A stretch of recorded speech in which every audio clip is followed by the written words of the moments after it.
Hi, friends, and welcome back to English Podcast for Listening and Speaking. It feels so good to have you here with me again.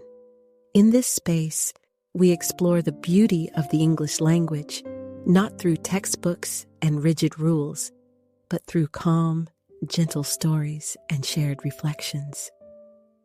My hope is always that you find a peaceful moment here, a place where learning English feels natural, almost like a conversation with a dear friend. We slow down, we breathe, and we let the words simply flow. If today's episode touches you, if it helps you feel a little more connected to English, or if it simply brings a moment of quiet understanding, I would be so grateful if you liked this episode, subscribe to our channel, or perhaps left a kind comment. Your gentle support truly means the world to me and helps this little podcast grow. It allows us to reach more hearts, helping others on their own English journey. Thank you, truly. Now, get comfortable. Maybe pour some tea, and let's begin. Today, I want to invite you into a quieter, more personal space of language learning. We're going to talk about something truly transformative, something that shifts English from being just a subject you study into a living, breathing part of who you are. We're going to explore how to think in English naturally. Have you ever found yourself in the middle of a conversation, perhaps trying to express a simple idea, but feeling a slight pause, a moment of hesitation? It's as if your thoughts are traveling a long, winding road. First, you form the idea in your native language, then you translate it word for word into English, and only then do you speak. It's like having an invisible interpreter inside your head, working overtime. For a long time, this was my experience too. I remember moments early in my language journey when I would mentally construct entire sentences in my first language, meticulously translating each verb and noun, before finally, slowly, uttering them in English. It felt heavy, cumbersome, and sometimes the English that came out didn't sound quite right, quite natural. It was correct grammatically, but it lacked the flow, the effortless rhythm of a native speaker. It was like wearing clothes that don't quite fit, functional, but not comfortable. This common habit of translating, while seemingly helpful at first, actually creates a barrier. It slows down your response time, of course, but more profoundly, it prevents your brain from truly adapting to the unique structure and patterns of English. English isn't just a collection of words. It's a way of organizing thoughts, a particular dance of grammar and idiom. When we translate, we're forcing English into the mold of our native language, and the result can often be what we call unnatural phrasing. It's like trying to play a piano with a guitar tablature. You might hit some notes, but it won't sound harmonious. But imagine, for a moment, a different way. Imagine your thoughts, your internal monologue, your daily observations, all forming directly in English. When you see a tree, you don't first think of its name in your native language and then translate to tree. You just see the tree, and the word tree instantly comes to mind. This is what we mean by thinking in English naturally. It's about bypassing that translation step altogether, allowing your English brain to switch on and take the lead. When you begin to think in English, a remarkable shift happens. Your fluency improves because there's no lag time. Your confidence grows because you feel more connected to the language. Your listening skills sharpen as your brain starts to process English sounds and meanings directly, without the intermediate step of translation. Even your pronunciation can improve because you're connecting sounds directly to concepts rather than through the filter of your native tongue. It allows you to speak faster, yes, but more importantly, it allows you to respond more naturally. Your conversations become less about construction and more about connection. It's like learning to ride a bicycle.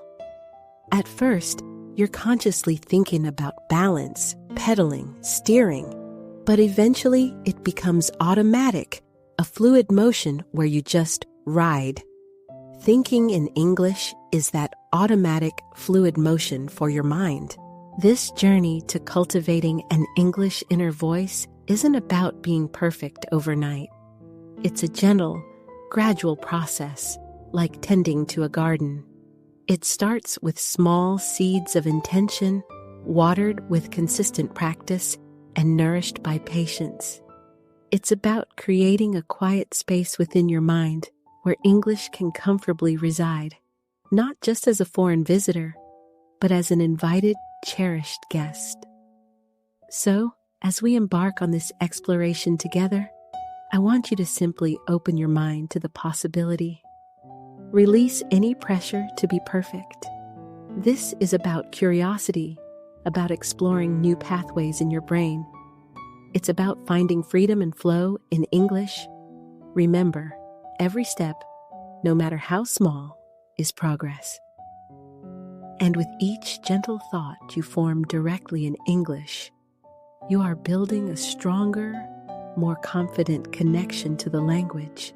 As we delve deeper into this idea of thinking in English naturally, it can be helpful to have a few specific words in our vocabulary that describe this very process. These aren't just words to memorize. They are concepts that can help us understand what's happening in our minds as we learn. So, let's gently explore a few of them together. The first word is inner voice. Your inner voice is that stream of thoughts, feelings, and reflections that goes on inside your head almost constantly. It's the way you talk to yourself, process ideas, or silently narrate your day.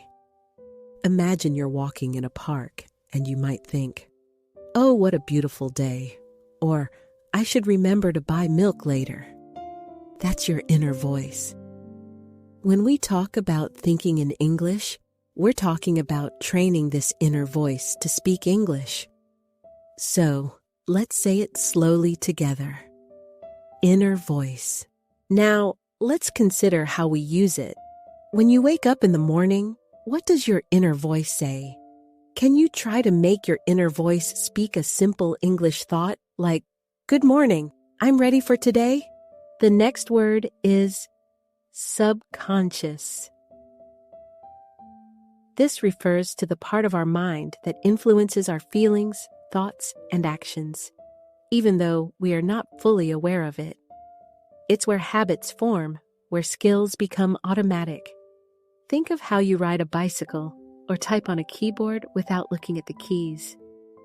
Your subconscious mind is at work, helping you do these things without conscious effort. When you practice thinking in English, you're not just consciously learning. You're also training your subconscious mind to eventually make English thinking feel natural and automatic, like breathing. Let's try saying subconscious slowly. For example, when you listen to English every day, your subconscious mind is quietly absorbing the rhythm, the sounds, and the patterns of the language, even when you're not actively trying to understand every single word. This hidden learning is so powerful. The third word is immerse. To immerse yourself in something means to involve yourself deeply in it, to surround yourself with it. Think about being completely submerged in water, surrounded by it. That's the feeling of immersion. In language learning, to immerse yourself means to put yourself in an environment where English is all around you. Through listening, reading, watching, and speaking, even if it's just to yourself.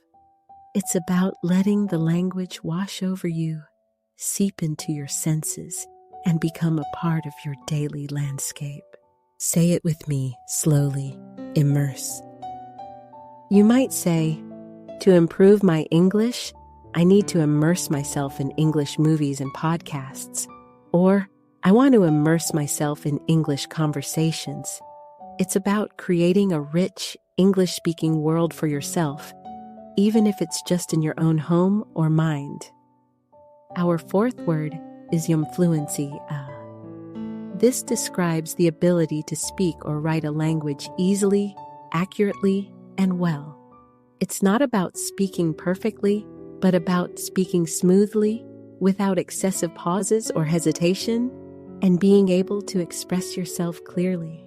When you think in English, you naturally improve your fluency because you remove that translation step that causes delays.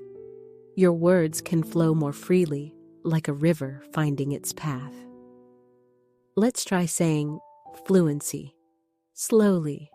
For example, someone might say, "My goal is to achieve greater fluency in English so I can speak more naturally." It's a wonderful feeling when you start to notice your own English conversations becoming more fluent, more effortless. And finally, let's talk about spontaneously. This word means happening or arising without apparent external cause or without planning. When something happens spontaneously, it happens naturally without you having to force it or think too much about it. When you think in English naturally, your thoughts and words will start to come to you more spontaneously, without you having to consciously search for each word or grammar rule. It's like a song just popping into your head, unbidden. Let's say spontaneously together. You might feel a little tired when you start practicing, but with time, your English thoughts will come to you more spontaneously without effort. Imagine one day, you might just spontaneously start narrating your actions in English without even trying. That's when you know you're making real progress. These words, inner voice, subconscious, immerse, fluency, spontaneously, are not just vocabulary. They are guides, offering us a map to understand the journey we are on. They describe the quiet, powerful shifts happening within us as we build a new way of interacting with English, right inside our own minds. As we gently move forward on this path of thinking in English naturally, let's take a moment to look into the future. It's comforting, isn't it, to imagine where our efforts today will lead us tomorrow? We've been talking about the inner voice, the subconscious mind, and how immersing ourselves in English can help us. Now, let's explore how we can describe our future actions and progress using some simple yet powerful grammar patterns. We'll focus on how we talk about what will happen and what will be happening. First, let's think about the simple future using will. This is for things we expect to happen or decisions we make about the future. It's a gentle prediction or a quiet promise to ourselves. I've always loved watching a tiny seed sprout, seeing the promise of a plant that will grow from something so small. Have you ever felt that sense of anticipation, looking at something that will become something more? In the same way, your efforts now are seeds. Soon, you will begin to notice a quiet change within your mind. For example, if you consistently practice naming objects around you in English, you will build a stronger vocabulary. This will help you feel more confident. See how that works? It's a gentle projection of what's to come as a direct result of your current actions. You might find that after a few weeks, your English responses will become much quicker in conversations. That's a lovely thought, isn't it? To know that the quiet work you do today will create a more fluent you tomorrow. Now, let's imagine something a little different. What will be happening at a certain point in the future? This is the future continuous tense, and it paints a picture of an action that will be in progress. Think about a warm evening. You might imagine that by this time tomorrow, you will be listening to your favorite English podcast, perhaps this one, perhaps another, as you relax. You will be absorbing the sounds and rhythms, not just passively, but actively, with a mind more tuned to English. Imagine yourself 3 months from now. Perhaps you will be reading an English book, and your inner voice will be narrating the story in English without you even realizing it at first. You will be understanding the nuances, not translating them. This practice we're talking about, the thinking in English, means that soon your brain will be forming connections more naturally, bypassing that translation step. You will be flowing with the language rather than pushing against it. It's a beautiful vision of sustained progress. So, when you reflect on your journey, remember these gentle future thoughts. What will you be doing with your English in the coming weeks? How will your mind adapt as you consistently engage with the language? These tenses help us frame our journey not as a distant goal, but as an unfolding process, full of promise and quiet progress.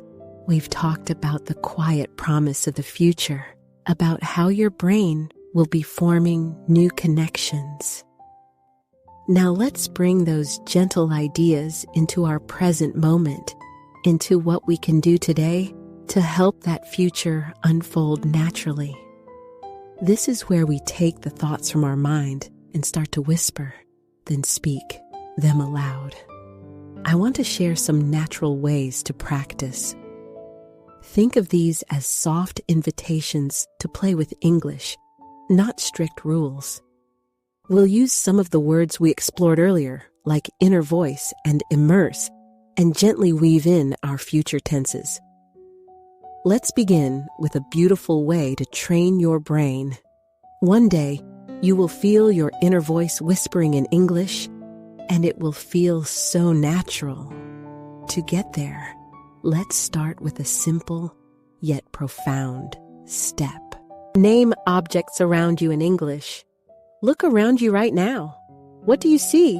A cup? A lamp? A window? Silently, or even better, softly aloud, just name them. This isn't about perfect sentences.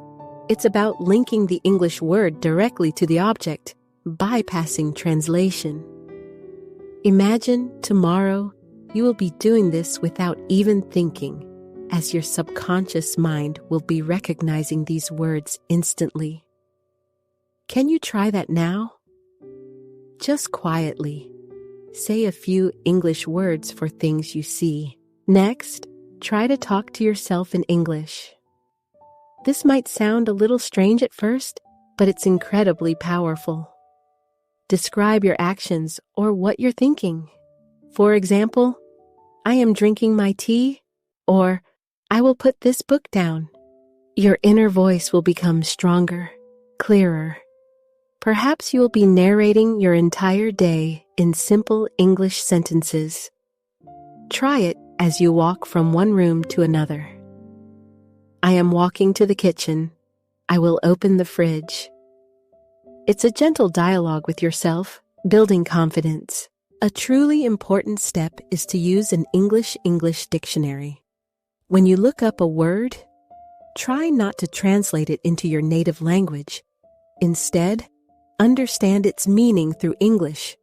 This helps your brain build direct English pathways. Imagine how much your understanding will deepen as you will be immersed only in English explanations. This small habit will truly transform your vocabulary acquisition over time. Then, try to think in simple sentences. Don't feel pressured to form complex ideas. Start small. Instead of, I am contemplating the existential nature of my daily routine, try, I am thinking about my day. Or, the weather is nice today. I will go for a walk. Your inner voice will begin to flow more easily as you practice these short, manageable thoughts. Slowly, you will be building confidence, one simple thought at a time. This leads directly to the idea of developing an English inner voice. This is that quiet, personal narrator in your mind. Reflect on your day, plan what you will do tomorrow, or simply observe your surroundings, all within your mind in English. At first, it will feel unfamiliar, like a new melody. But with practice, your subconscious will adapt, and soon, that inner voice will be speaking to you in English without effort. And finally, surround yourself with English. Immerse yourself. Watch movies. Listen to podcasts like this one. Read books, or even just social media posts, all in English daily. The more you immerse yourself, the more naturally your brain will absorb the rhythms and patterns of the language. You will find that your understanding will deepen significantly, and your inner voice will be speaking English more often without conscious effort. It's a beautiful way to let the language gently seep into every corner of your mind. Now, let's think about how to make these practices part of your daily rhythm. These are just soft suggestions meant to fit gently into your life. First, try to start and end your day with English thoughts. Even just for a few minutes. When you wake up, think, I am awake. I will drink some water. Before bed, I am tired. I will sleep well. This frames your day with the language, gently reminding your subconscious that English is a part of your world. Then, challenge yourself to set a no translation rule for 30 minutes daily. During this time, actively try to prevent your mind from jumping back to your native language. If you don't know a word, try to describe it in simple English, or just acknowledge that you don't know it and move on. This period will help your brain create direct connections. It will be training your mind to rely on English rather than a translation bridge. And remember to speak aloud to yourself. Narrate your activities. I am making coffee. The water is boiling. This externalizes your inner thoughts and helps bridge the gap between thinking and speaking. Your pronunciation will improve, and your fluency will grow as you hear your own voice speaking English. Also, try to use English during simple tasks. When you're walking, describe what you see. When you're cooking, name the ingredients. The carrots are orange. I will chop them. These small, consistent moments of engagement will add up, and your brain will become more comfortable operating in English. Finally, consider keeping an English journal. Write about your day, your goals, or your reflections. It doesn't have to be perfect. It's a space for your English thoughts to flow freely. This quiet practice will strengthen your writing skills and solidify your inner voice. Each entry will be a testament to your growing ability to think in English. Of course, on this journey, there will be challenges. It's natural. We will encounter moments where we feel stuck. One common challenge is thinking in your native language first. When this happens, don't get discouraged. Just gently remind yourself to try and switch to English. Start with single English words, then small phrases. Over time, your brain will get better at making that initial English leap. Another challenge is feeling stuck on vocabulary. Instead of translating, try to describe what you mean using other English words you know. If you can't remember bicycle, you might say, "It's a thing with two wheels that you pedal." This creative problem solving will strengthen your descriptive abilities and help you think around roadblocks. Your vocabulary will expand as you learn to navigate without relying on translation. And sometimes we might feel a lack of visible progress. This is very normal. Language learning is often like watching grass grow. You don't see it happening moment by moment, but over time, it's clearly taller. To help with this, track your growth. Look back at your journal entries from a month ago. Record yourself speaking for a minute and listen back in a few weeks. You will notice how much more natural your phrasing will have become. These small reflections will show you how far you've come and motivate you to continue. Remember, thinking in English is not a talent that some people have and others don't. It's a skill, just like learning to ride a bike or play an instrument. It takes consistent, gentle practice. Every quiet thought, every whispered word, every attempt to name an object is building that skill. Your subconscious will respond to this consistent effort. And with patience and kindness toward yourself, you will cultivate a confident, natural English inner voice. Your journey will continue to unfold beautifully and naturally. And so, we gently arrive at the close of our time together today. I hope this quiet journey into how to think in English naturally has offered you a sense of calm and possibility. Remember that feeling of an English inner voice whispering softly within you? It's not a distant dream. It's a beautiful reality you are building, thought by thought. We've talked about consistency, about the gentle patience you show yourself, and the kindness in every small effort. These aren't just words, they are the true pillars of your learning journey. This ability to think in English, to let the words flow directly from your mind without the need for translation, is truly a skill you are cultivating. It's not about being perfect, but about being present and persistent. If this episode helped you feel more confident in your English journey today, if it offered a moment of peace or a new idea, I would be so grateful if you shared it with someone else who is also learning. Your support truly helps this quiet space grow. Thank you for spending this time with me. Until next time, take care of yourself and keep embracing the beautiful, natural flow of your English learning.